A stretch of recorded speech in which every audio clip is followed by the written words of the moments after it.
Hare Krishna, everyone. Welcome back to the Bhagavad Gita Study Circle. Today is 134th session of the Bhagavad Gita Study Circle. A very happy Makar Sankranti to all of you. Today is a very auspicious day. It's a day when the sun actually enters the Makar Rashi, and that is why it is called as Makar Sankranti. Today, when the sun enters the Makar Rashi, the sun rays are 5 times more powerful than usual, and the first 12 hours are very beneficial for everyone.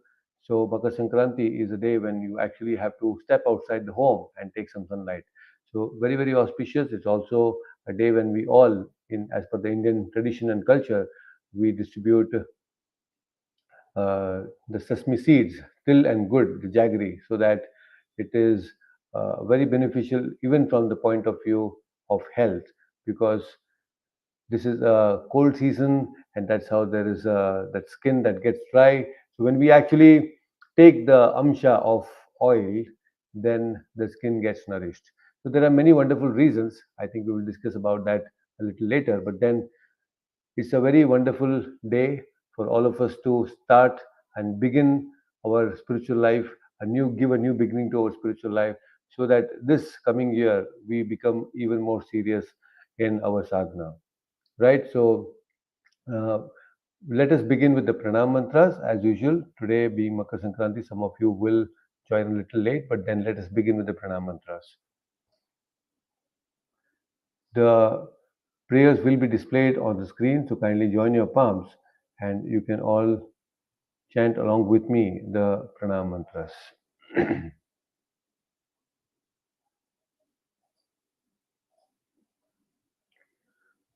Namo Om Vishnupadaya Krishnapreshtaya Bhutale Srimate Bhaktivedanta Swaminiti Namine Namaste Saraswate Deve Gauravani Pracharine Nirvishesha Shunyavadi Pashyat Deshatarine Jaya Shri Krishna Chaitanya Prabhu Nityananda Shri Advaita Gadadhara Srivasadi Gaura Bhakta Vrinda Hare Krishna Krishna Krishna Hare Hare Hare Rama Rama Rama Hare Hare Om Ajnanatimirandasya Jnananjanashalakaya Chakshurunmilitam Mena Tasmai Shri Guruve Namaha. Hare Krishna. Welcome back, all of you, for the Bhagavad Gita Study Circle once again. So, we have been discussing a very interesting chapter, that is Bhakti Yoga, chapter number 12. It is very essential for each one of us to know the principles of the Bhagavad Gita.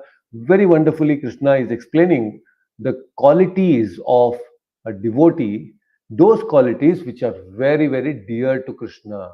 So, this is something that we need to understand. It's a very wonderful uh, set of 8 verses that Krishna is actually explaining to each one of us about the wonderful qualities of devotee which are dear to Krishna. So, in the previous verse, we had actually understood some very interesting um, qualities that Krishna was explaining. He said that how yasman no dvijate loko loka no dvijate cha yaha harsha marsha bhayodvaiger mukto yah satyame priyaha. Right? He also said in the 16th verse that how these are the qualities. Yasman no dvijate loko, loka no dvijate yaha. So he's not going to, a devotee is one who never puts anyone into difficulty, nor he is disturbed when somebody actually puts him into any difficulty. And he is always harsha, whether he is there is a cause of happiness, or there is cause of any sort of envy, or there is fear or udvege. So in any of such situation, he is very equipoised. So we understood some very nice analogy of how a deer, the fish, and a noble person, they are never disturbed. They are very satisfied in their own way. A deer is actually satisfied by grass, a fish is satisfied by water, and noble people, good people, they are actually very content with whatever they get. But there will be enemies in the world, like the hunters who hunt the deers, there are fishermen who actually fish the aquatics, and also there'll be some wicked people who try to disturb the noble people, right? So this is how we have explained, we have understood about the 15th verse, and in the 16th verse, Anapeksha Suchir Daksha Udasino Gatapyataha Sarvaramba Parityagi Yo Mat Bhaktas Sachame Priyaha. Who is actually dear to Krishna? One who is not dependent on ordinary course of activities, who is very, very pure. He's Suchihi, very expert, Dakshaha, and he is least bothered about any of the external comforts. He is without any cares, free from all pains, and not striving for some result is very dear to me. So, these are some very interesting qualities that Krishna explained in the 16th verse. And at least we should try to follow few of these qualities in our life. Try to practice at least in this week, coming week, if we can try to be little clean. That itself, you can just take out just one aspect, one quality of cleanliness. Not just the external cleanliness. Also, we discussed about the internal cleanliness. External cleanliness is about taking bath, trimming your nails, trimming your hair. All that is external cleanliness. But then being internally clean also matters a lot, and that is actually what matters to Krishna. And this is also a phase when we see that the Rama temple is getting consecrated very soon, and there's a nice inauguration that's going to happen in Ayodhya. And our dear Prime Minister has also encouraged and announced that how each one of us should actually try to keep all the temples clean, right? So we need to keep all the temples clean, because it's we are inviting Lord Rama into our life. So this body is also considered to be a temple, right?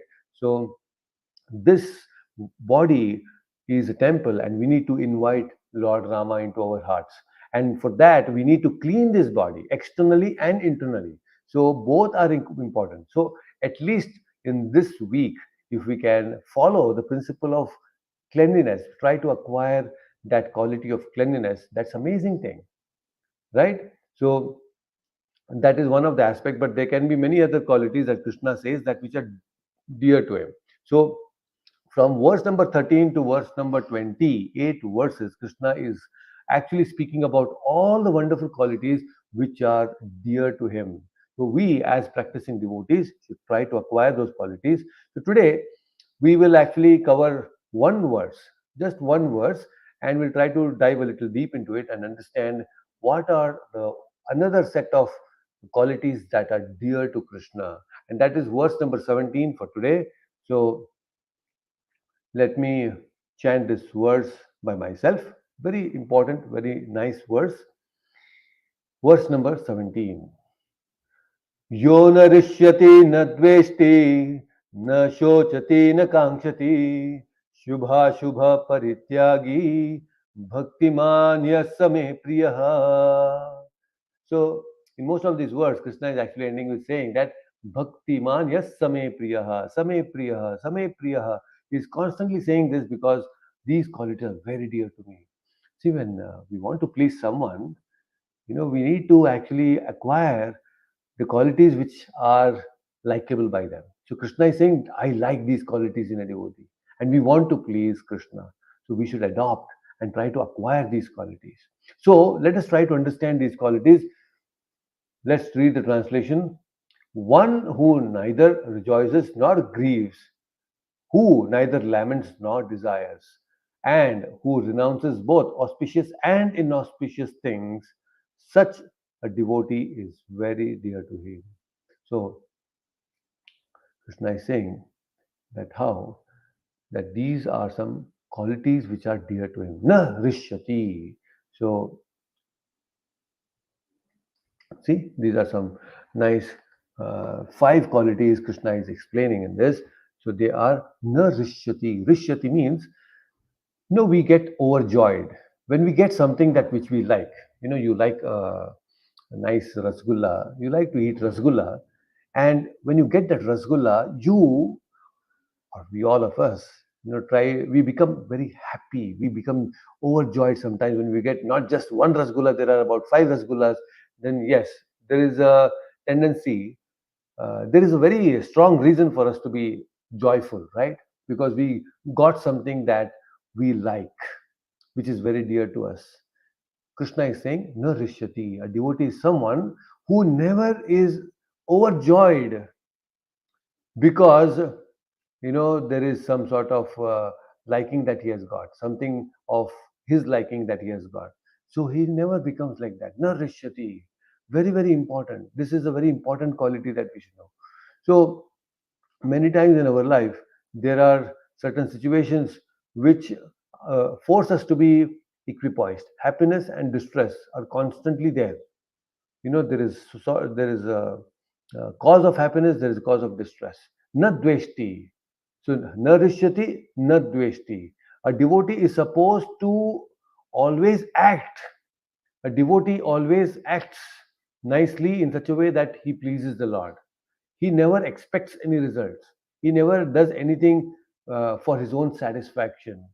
So a devotee does what he is supposed to do, but he also waits for the Lord for what the Lord is supposed to do. Most of the time, we are so eager to get results, but we need to wait sometimes. We need to wait and wait for the Lord to reciprocate. And each one of us, we will have to face some problems in life. All of us, without an exception, we all have certain problems in our life. Problems are part of life, but suffering is a choice. Each one of us will get problems, but how much you want to suffer or not suffer, is a choice.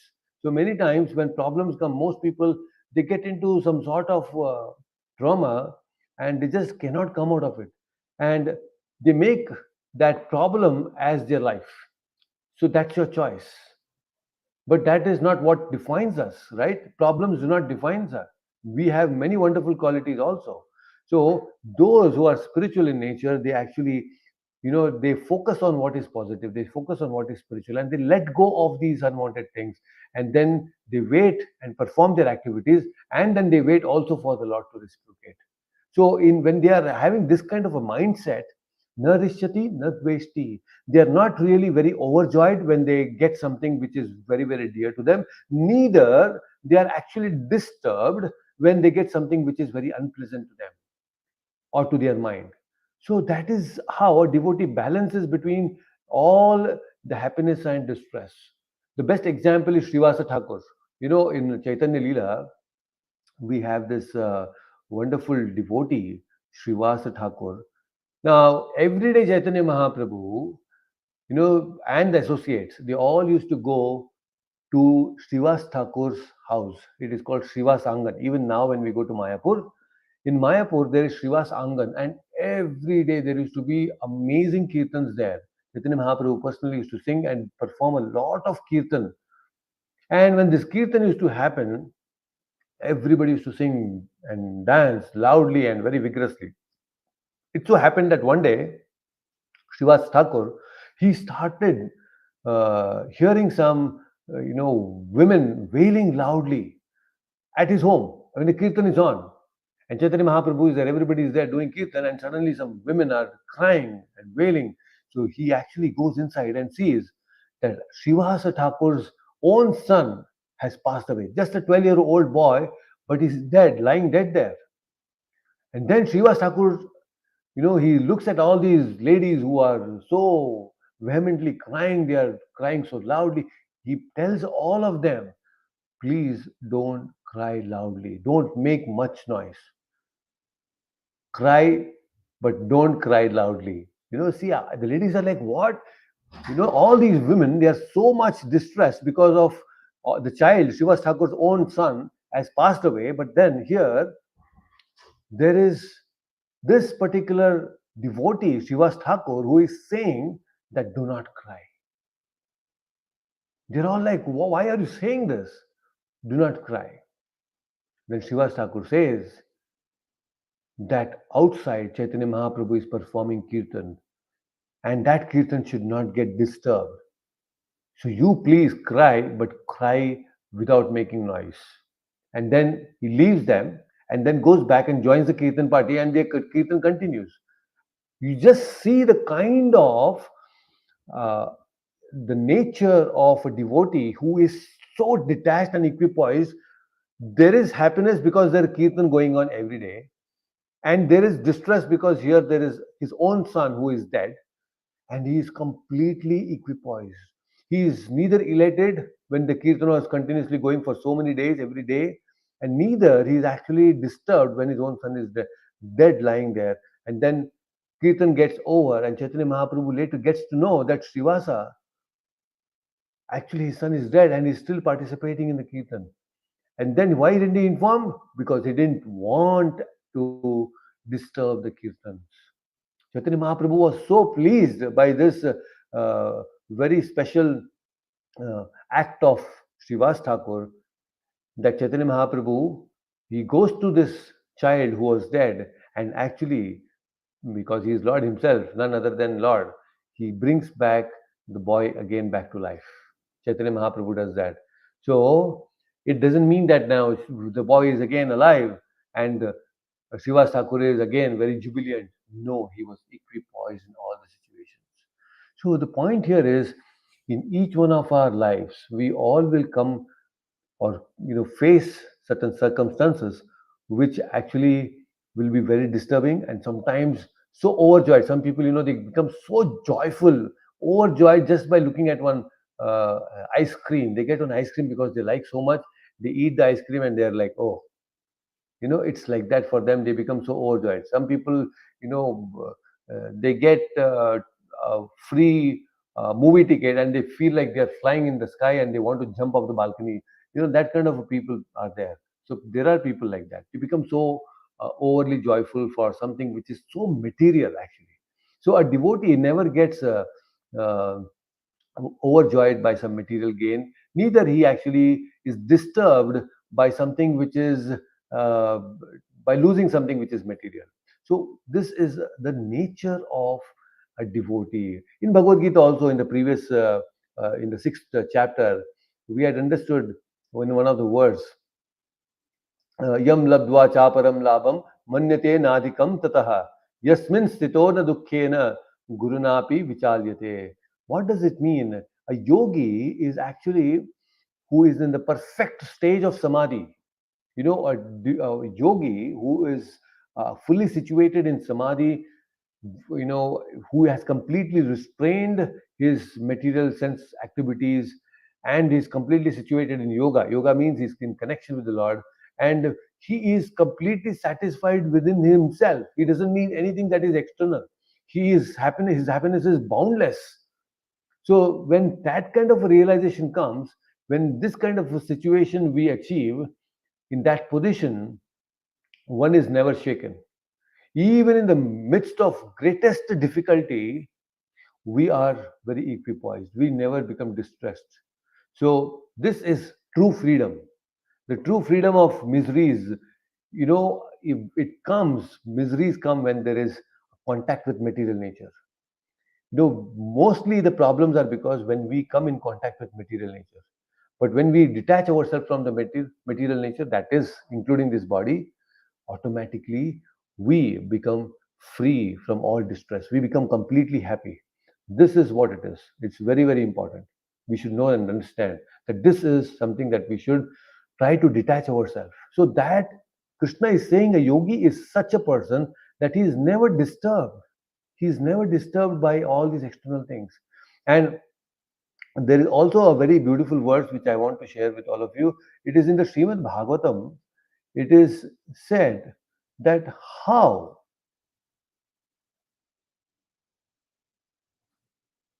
you see, in the Srimad Bhagavatam, there is another verse, which is in the 11th canto.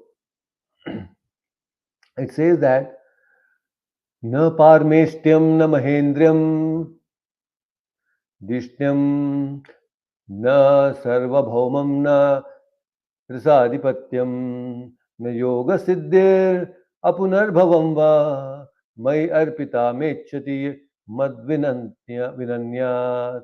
So what does this mean? It's very interesting actually that how I'll try to chant this once again. Na parmeshtyam na mahendra dishtyam न सार्वभौमं न रसाधिपत्यं न योगसिद्धिर्न वा मयि अर्पितात्मेच्छति मद्विनान्यात्. So this is another very interesting verse we should try to understand. What does this mean? See, this is the translation. One who has fixed his consciousness on me desires neither the position or abode of Lord Brahma.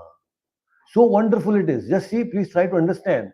It is neither he wants Lord Brahma's position, nor he wants Lord Indra's position, nor he wants Sarvabhauma. Sarvabhauma means not even an empire on the whole earth, nor the sovereignty of the lower Rasadipatyam. Rasadipatyam, you just see, that's also another very important verse.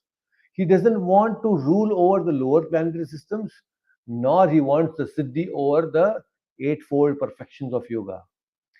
More than that, he also doesn't want any liberation. He doesn't want apunarbhavamva. Apunarbhavamva means punarapi jananam, punarapi maranam. So what does this mean? A cycle of birth and death. He's saying that I don't even want liberation from this cycle of birth and death. Na yogi siddhir. I don't want yoga siddhir. Na rasadhipatyam. I don't want any ruling over the lower planetary system. Then what does he want? If he doesn't want from the highest to the lowest, all these different people, yogis, they try and hanker to get these difficult, very difficult to achieve uh, wonderful strengths and powers. But here the devotee is saying, Mai arpitat mechati madvinanyat. What does that mean? It means only one thing, that such a person desires me alone. Krishna is saying that such a person, he wants nothing but Krishna. So this is the mood of Radharani. This is the mood of the gopis.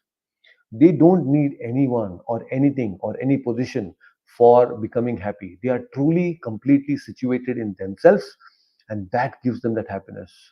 This is the fixed consciousness. So when we as devotees fix our consciousness on Krishna alone, alone means alone. There is nothing else. There is nothing that I want this also, I want that also. No, today I want to have to go and watch some web series, and then I want to watch a movie, and I'll go to the temple also, and then I will pray a little bit. No, this kind of Mishra Bhakti Krishna doesn't like. Krishna is saying that you devotees will not hanker to become a Brahma or a Indra or a Sarvabhauma or a Sadhipatyam, na Yoga Siddhir. All these things he doesn't want. Even liberation he doesn't want. Why? Because he wants only Krishna. In our life, our goal should be this. This is actually a goal statement for each one of us. Should actually try to have this goal, that I want to achieve Krishna. I want Krishna alone. I don't want anything else. Because everything else will actually come and go in our life, including this body, all the relatives, everyone, everything that you have right now, materially speaking, will not be there with you after a certain time. What will actually remain with us is only Krishna, the Paramatma within our heart. And that should be the goal of life and nothing else. When we come to that position, we will truly be happy, the true happiness. And that it's not that after that you are going to achieve the state. Even in this lifetime, as you are living in this life, you can actually come to this position of being so detached. So this is so important for each one of us. And we have a wonderful practical example for this. You see, in the case of Dhruva Maharaj, what does Dhruva Maharaj say? Dhruva Maharaj says very beautifully. He says that Dhruvapi sankalpajam Vishnu pada seva pasaditam prapya sankalpa nirvanam nati prito bhagatpuram. See, so very nice it is. So, despite having achieved the desired result of his determination by worshipping the lotus feet of the Lord, Dhruva Maharaj was not very pleased. Thus, he returned to his home. See, such a wonderful thing. You know that Dhruva Maharaj, just a 5 years old boy, he was insulted by his stepmother, and then he said, I don't want to be here anymore. I want to actually become more powerful king than my father Uttanapada Ram. He has rejected me, and now I want to have a kingdom which is much bigger than my father. And when he went to Suniti, his mother, then Mother Suniti, she says that you need to go to the forest and pray to the Lord, and then by His mercy you can become a big king, a big emperor than your father. So he takes it so seriously. See the determination of Dhruva Maharaj, just 5 year old boy, and he actually sets off, goes into the forest. Deep in the forest, he meets Narada Muni, and Narada Muni is guiding him, instructing him on how to do pranayama, yoga, everything, and he does that. And in 6 months, Dhruva Maharaj actually sees the Lord face to face. He sees the Lord face to face. And then what happens? He sees the Lord, he prays, beautiful prayers he's offering. And then, after all that prayers, what is Dhruva Maharaj saying? He's saying that O my Lord, sthana bilashi tapasistitoham tvam praptavan deha munindra guhyam kacham vichinvan api divya ratnam swamin kritartosmi varam nayache. What does this mean? He says that, my Lord, actually, I was seeking for opulent material position. I wanted to become a very big king, more big king than my father, right? He was looking for that kind of a position. He wants to become a king, much powerful than his father, by performing tapasya, severe penance, and austerity. But now, O Lord, I have gotten you. I have you now who are so difficult to get by the devatas, saintly persons, and kings to attain. Lord is not so easy to attain. Lord Krishna is not that available anywhere for each one of us that, okay, you can have a face to face conversation. Dhruva Maharaj, just 5 year old boy, he could see the Lord face to face in 6 months, and he's saying, he's accepting the fact that, my Lord, you are not so easy to find. The devatas cannot find you, the saintly persons cannot find you, the big, big kings cannot find you, but I have found you. Actually, I was so foolish. I was looking out for some piece of glass, but now I have got a diamond. When you get a diamond, do you really care for a glass, a piece of glass? You don't, right? Because you know how valuable a diamond is. So when you get the diamond, you're at least bothered about glass. So Dhruva Maharaj is actually kachan vichin one. It's like I was so foolish. I was looking for all this material pleasure, which is just like the pieces of glass. But now, oh my Lord, you are diamond, and I have got you. And then after all these prayers, Lord is saying, okay, I understand, Dhruva. You are wonderful devotee, but still, because you have realized this, that all these material pleasures are nothing, but you really want me alone, I want to still give you something. The Lord is saying now. He's saying that, okay, I'll give you something. I'll give you a bigger kingdom, not just kingdom, I'll give you the whole planet. And what is that planet? That Dhruva Nakshatra, the pole star, right? So the Lord said, oh Dhruva, you keep this pole star. I'll name it after you. It's called the Dhruva Nakshatra. And now you are the center of universe. You have got that position. After receiving all these things, he's going back. What Dhruva is going? Dhruva is actually going back home. But how is he going? You see, it's said here, Dhruva Maharaj was not very pleased. Thus he returned to his home. He actually went to the forest to actually get the material benefits, and he actually got the material benefits from the Lord, and after getting, he's displeased. Just see, this is what happens to a devotee. So many times we come to the temple with material desires because we want to get something material from the Lord. And if you, or we, all of us, we come across a pure devotee like Prabhupada, then what happens? Our desires change. And after our desires change, our intentions change towards the Lord, and the Lord reciprocates with us. We are no more interested in the things that we actually were going to pray for, all the materialistic things. And that happens to most of us. When you actually relish that spiritual bliss, then you don't need anything that is material. You don't really like anything material. That what happens to happen to Dhruva Maharaj, and that is going to happen to all of us. So this is how na rishyati na dveshti. Krishna is saying a devotee is neither related nor actually he laments. So there is something that you like, you get it, you become very joyful.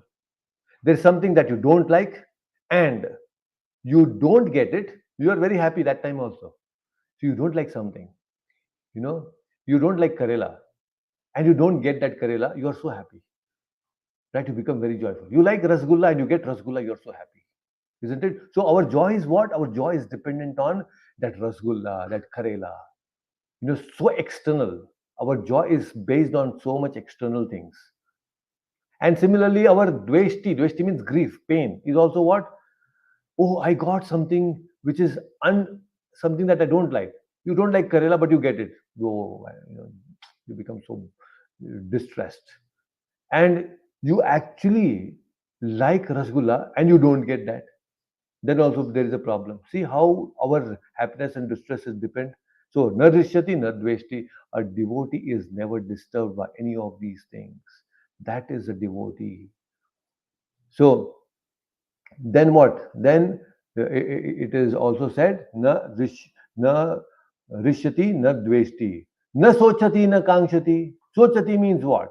He is never socha means what? He never laments for something, never hankers for something. All the time, many times, what happens is we may hanker constantly for some material benefits. It happens, right? Most of us in material world, we have a lot of hankering for something that we don't have. Especially when some of your neighbors have or some of your friends have something that you don't have, then you start hankering for those things. You have you have a desire to have iPhone 10. Yeah, iPhone 14 or iPhone 15 now. So that's fine that you have a desire. But when you see that one of your friend or your neighbor has iPhone 15, then the hankering becomes even more intense, isn't it? That is how the comparative mode brings us into action that yes, I want to hanker now. I want it because he has or she has. I want it even more now. And so you devotee never hankers for something that he doesn't have. Very important.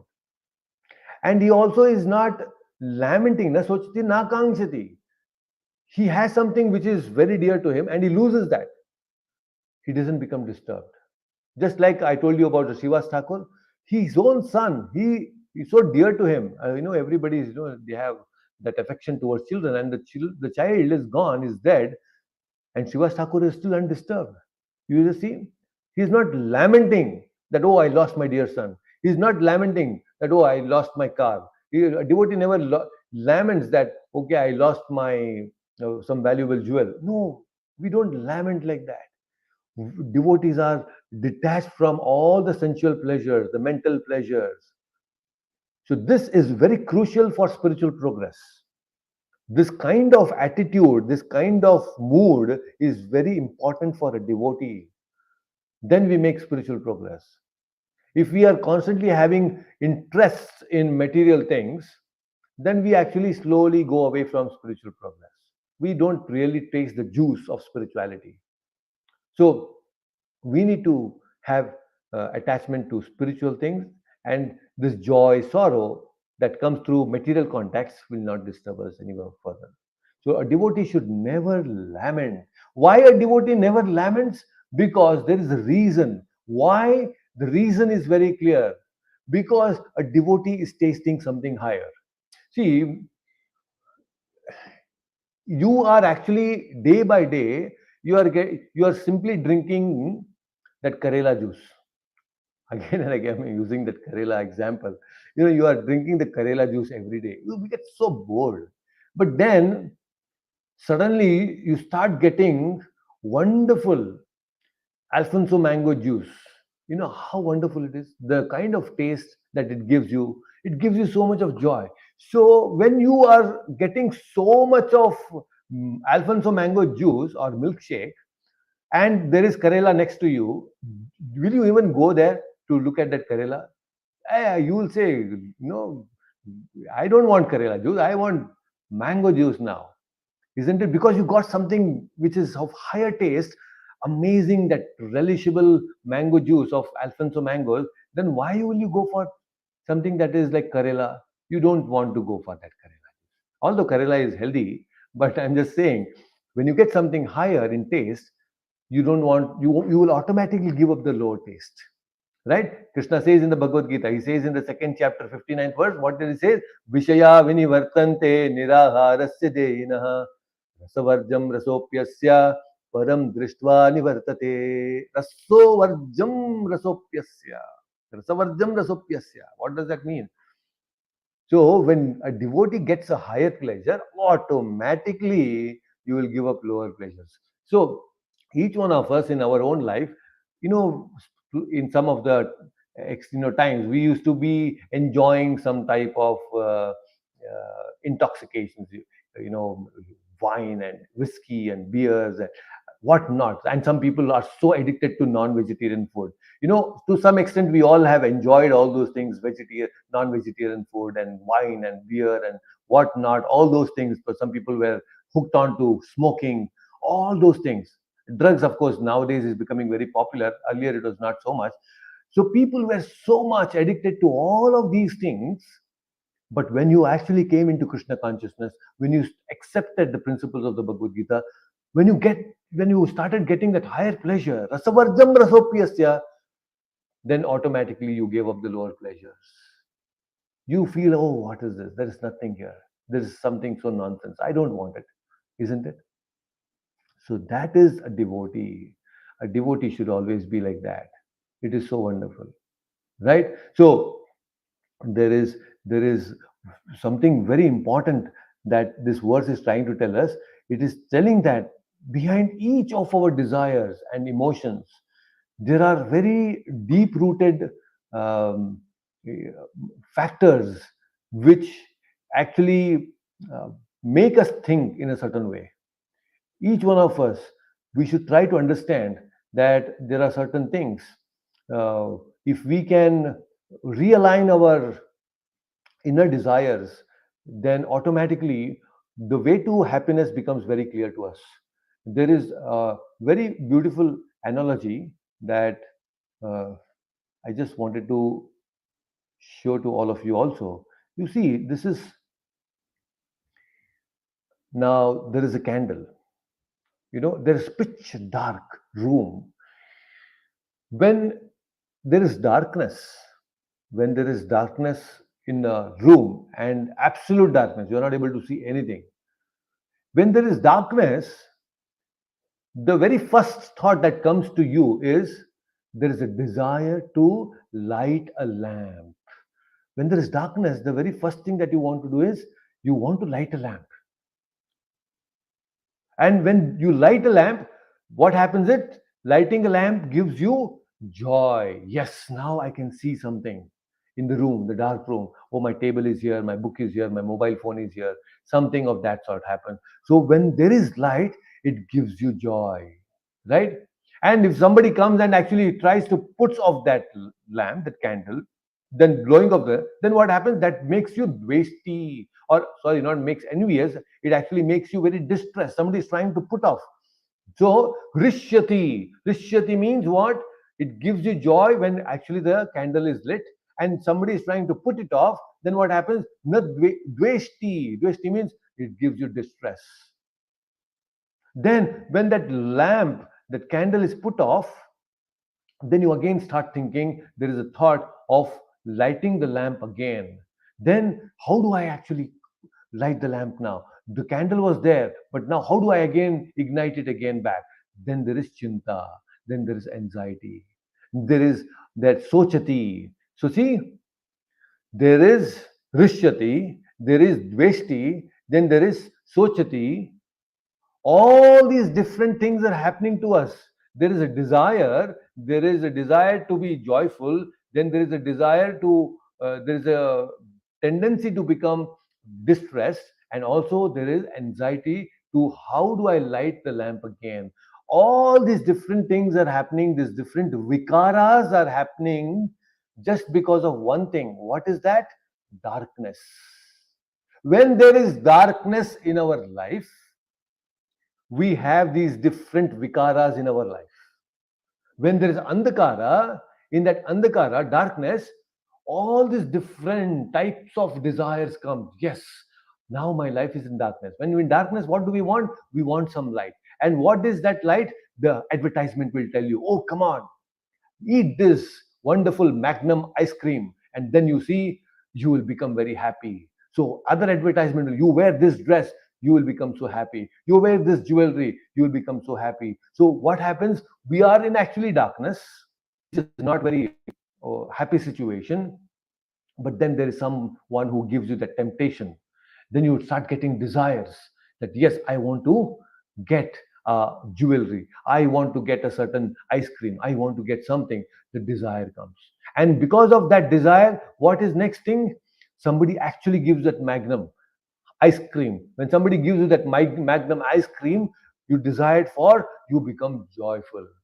And then somebody tries to snatch away, a dog comes and snatches away that ice cream from you, then you become very distressed. Oh my God, you become very depressed. Oh, that ice cream is gone now. And then again, there is sochati. Sochati means what? There is, how do I get that ice cream again? How can I get? I don't have money. I should earn money now. See, all these vikaras are happening in our life because of ignorance, andhakara, darkness, right?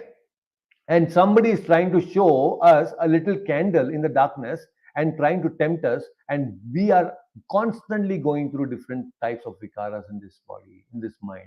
This is a foolish, very foolish approach to actually be happy. This is the secret that Krishna is trying to share. Oh, Arjuna, you are in darkness. Each one of you are actually in darkness. Just imagine now, in the middle of the noon, at the when the sun is really high, at 12 p.m., at noon, if somebody comes and tries to light a candle, or even when there is such a bright sunlight in the at mid noon, do you really think or desire of lighting a candle? You don't even desire, because there is such a wonderful bright sun. You will not even desire for a candle.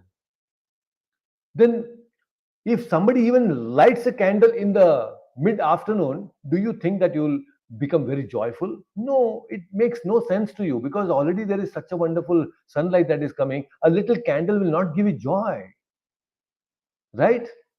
And then if somebody comes and puts off that candle in the mid of afternoon, you will not be really distressed, because you don't have to worry, because whether the candle is lit or it is switched off, you still are under a bright sunlight, right? And you don't even think of, again, let me go and, because it is off now, let me light the candle again. No, you will not think. The reason, because you are not in darkness, you are in full light. So this is what happens. Bhagavad Gita actually, it makes you to come from darkness to light. It makes you completely come into a sunlight of jnana, that which will make you free from all these different vikaras of desire, of joy, of distress, and lamentation and hankering. You're getting the point? This is how it is. So we should try to move from darkness to light, so that we become free from all these dualities. Otherwise, we are so caught up. I'll tell you, we will be so caught up with small petty things, and we fight over all small petty things. It consumes so much of our energy in life that we don't really focus on the real thing. And that real thing is, I need to step out and get the sunlight. And being Makar Sankranti, please don't stay at home. Step out and get into the full light that sunlight is actually giving us. So we should move from ignorance to knowledge. That is what Bhagavad Gita, it transforms our heart. It changes our heart. It makes our heart free from all these vikaras of desire and joy and happiness. right? Lamentation and hankering. It is automatic. You don't have to really look after that. When the sun rises, you don't have to artificially think that now I'm in sunlight. Or no, it that knowledge, when it comes to you, it flows to you. All these unwanted things will go away from your life automatically. So, what is our only duty? Our only duty is, like Krishna is saying, that such devotees, they only desire me. They don't need anything. I want Krishna, like Radharani, like the gopis. They don't want anything in life. They just want Krishna alone. When we make Krishna as the goal of our life, you get actually everything in life. You don't need anything else. Each one of us, we are simply wasting time in hankering for material things. But if we can somehow catch hold of Krishna, try to understand Bhagavad Gita, and understand each aspect of these wonderful qualities that Krishna is saying that are very dear to him, we will actually become wonderful devotees. Wonderful devotees, actually. And this week, at least let us try to practice one of these qualities. Let us, at least in this week, let us not try to lament for something which is gone from us. Something very dear to you, it is gone, don't lament. Or something that is really very dear to you, it comes to you, don't be so overjoy joyful that it disturbs you or takes you away from spirituality. Don't lament or hanker for anything unwanted, material. So this is a devotee's mood. A devotee should always be equipoised this way. This is so important, so important. Otherwise, we will waste our time. I would like to conclude by one very interesting story, very nice story, which actually explains about a person who was a farmer who was living in a small village, and he was quite contented, very happy. So one day it so happened that a wonderful white horse actually comes to him, and on its own it comes to him, and it is so amazing, so well built, so clean white, and it comes to him and starts staying at his home. And all the villagers, they come and they look at this horse, and they're so mesmerized to see this horse. They say that, oh, you're so lucky. You got such a wonderful white horse. It is so good thing, wonderful good thing that has happened to you. All the villagers say this. But this man, this villager, this farmer, he says, good or bad, who knows? The villagers say, why is he saying like that? You got a wonderful horse, and then you're saying good or bad, who knows? And they leave it to him. And after a few days, this horse, it actually goes away back into the forest. The horse which was there with him, it goes back into the forest and it is lost. And all the villagers, they again come, oh, you lost the horse. It went away. Oh, so sad. Actually, it's such a bad thing that happened to you. The farmer says, good or bad, who knows? And the villagers are like, why is he saying like that? He lost his horse and still he's saying good or bad, who knows? Few days passes by, and then this horse which had actually gone to the forest now comes along with many other white horses, a full bunch of white horses, and all of them they come, and they're all staying with this farmer now. And all these villagers, they come and look at these full bunch of horses which are so white, pure. They again tell the farmer, oh, such a good thing that has happened to you, farmer. Now not just one horse, but you have many more horses. The farmer again says, good or bad, who knows? The farmers are little, these people of the village are so confused. Looks like this person is gone crazy. And then it so happened that one day, the farmer's son, he was actually riding one of the horse. And while riding one of the horse, he fell off the horse and actually broke his hand very badly. And it so happened that actually his hand had to be amputated by the doctor. And then all these villagers, they come, such a bad thing that happened to you, oh farmer, it shouldn't have happened like that. The farmer again says, good or bad, who knows? You see, and they say, the villagers think that, oh, this person actually has gone crazy. After a few days, it so happens that in the kingdom, the king announces that all the young people, all the young men, there is a war waged against the enemies, and all young men should actually join the army. So all the young men of the village, they actually join the army, and actually when they go there, none of them actually return back. But this farmer's son was not taken because he was handicapped. And all these villagers, they again come back and they tell the farmers that, see, because you had a son who was handicapped, your son is alive. At least you have your son alive. But we lost all our sons. And then the farmer again says, good or bad, who knows? So the point is, many times in our life, we all come across some situations. Many times, what is auspicious, what is inauspicious, we just can't make out. Many times, which we think is auspicious may not be really auspicious. It may not be really auspicious. So, we should actually try to understand that there are certain things in life that we don't have to decide on based on our perception. So, what is a Shubha Shubha Parityagi? So, the today's verse actually, Krishna is saying that how he is Shubha Shubha Parityagi. So I just wanted to bring in that particular aspect. The last point, Shubhasi, na hrishyati, na dveshti, na sochati, na kankshati. And the last point is Shubha Ashubha Parityagi. So good or bad, who knows? Many times, apparently, it may look like something bad has happened to you, something that is apparently looks like you are going through a very tough time, which is very wrong thing that has happened to you. But in the Lord's calculation, that is something that is wonderful that is happening to you. It only matter of time. It reveals to us that it is good that has happened to you. So we should actually wait. We should really wait. A devotee does all his actions, but he also waits for the Lord to act upon our actions. So he is never hasty in things. So these are some very important qualities. So in this week, you can try to choose any one of the quality that you wish to practice. So that will be really great. If all these five qualities, if we can try to practice this week, amazing. So in this week, don't be overjoyed when you get something that you like.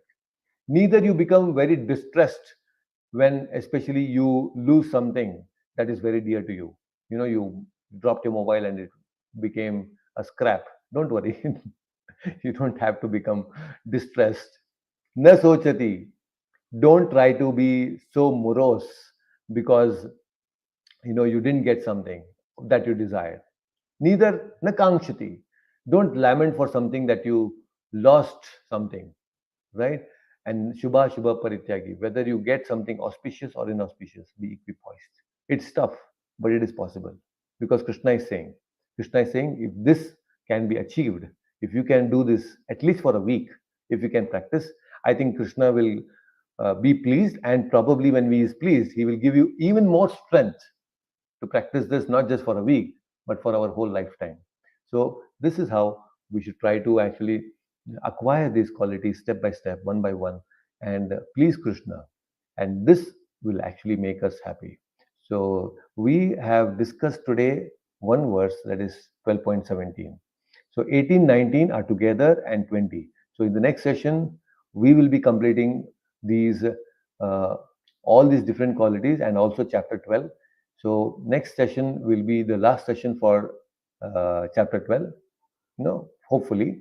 And we will try to extend the next session a little bit more so that we cover the three verses. And each of these qualities are very important because when we know and understand these qualities, it is easy to practice, isn't it?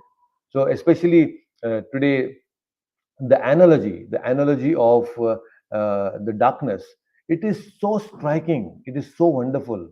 It really was so eye-opening for me. Actually, it's an eye-opener. I was just thinking these different vikaras are happening, but the root cause of all these vikaras is darkness. So I actually need to move away from darkness so that I'm in light. So, with this, I will end the session today. If you have any questions, you can feel free to ask in the WhatsApp group. Thank you so much, Dave, for joining. Hina Mataji, thank you so much. Krishna ji, thank you so much for joining. Vinod ji, thank you so much for joining. All of you who have joined today session, thank you so much. Please say Hare Krishna in the comment section. It is very wonderful, very nice, and that we are discussing these qualities. So let us continue to practice and try to implement these things in our life. Please take care. We'll meet again. Hare Krishna. Hare Krishna, Prabhu. Hare Krishna Dev. Hare Krishna.